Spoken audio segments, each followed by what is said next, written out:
ఎండుకొచ్చేసరికి నాకైతే ఒకటి క్లియర్‌గా అర్థమైపోయింది. పెద్దవాళ్ళ మాట ఎప్పుడు కొట్టేయకూడదు అని.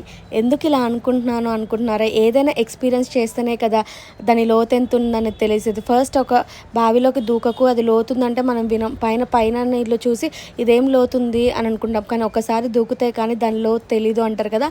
అలానే ఫస్ట్ నుంచి మన థర్డ్ ట్రైమిస్టర్ వరకు ఎలాంటి పెయిన్స్ లేకుండా, ఎలాంటి హెల్త్ ఇష్యూస్ లేకుండా, ఎలాంటి వామిటింగ్స్ సింప్టమ్స్ లేకుండా యాక్టివ్‌గా ఉంటాము. అరే! మనకేంటి మనం బానే ఉన్నాం కదా! మన పనులు మనం చేసుకుంటే నార్మల్ డెలివరీ అవుతది అని చెప్పేసి ఒక అపోహలో ఉంటాము.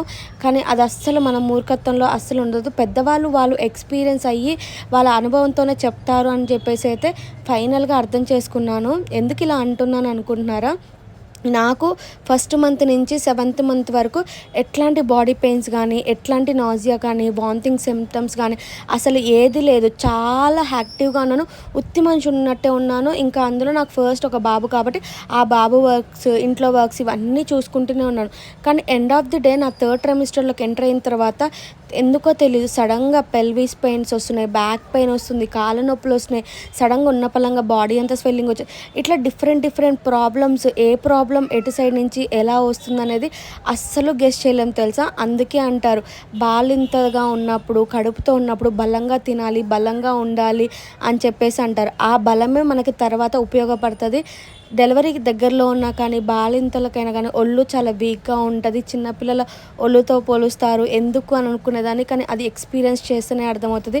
నేనున్నట్టు మూర్ఖత్వంగా, నేనున్నట్టు మొండిగా పనులు చేసుకుంటైతే అస్సలు ఉండకండి.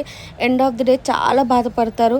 అసలు నాకే ఇన్ని హెల్త్ ప్రాబ్లమ్స్ వస్తున్నాయా? అందరికి ఇలానే ఉంటుందా? అనేది కూడా అర్థం కావట్లేదు. నా బాడీలో ఏ చిన్న పెయిన్ వచ్చినా కూడా నేను అస్సలు తట్టుకోలేకపోతున్నాను. అలా ఓర్చుకొని ఇప్పటికి నేను 2 టైమ్స్ హాస్పిటల్‌లో అడ్మిట్ అయ్యాను. నా ఫస్ట్ ప్రెగ్నెన్సీ అప్పుడు అసలు నేనెళ్ళి హాస్పిటల్‌లో అడ్మిట్ అయ్యేది కూడా నాకు తెలీదు. బట్ ఇప్పుడు మాత్రం ఆ పెయిన్స్‌కి నా వల్ల అస్సలు అవ్వట్లేదు.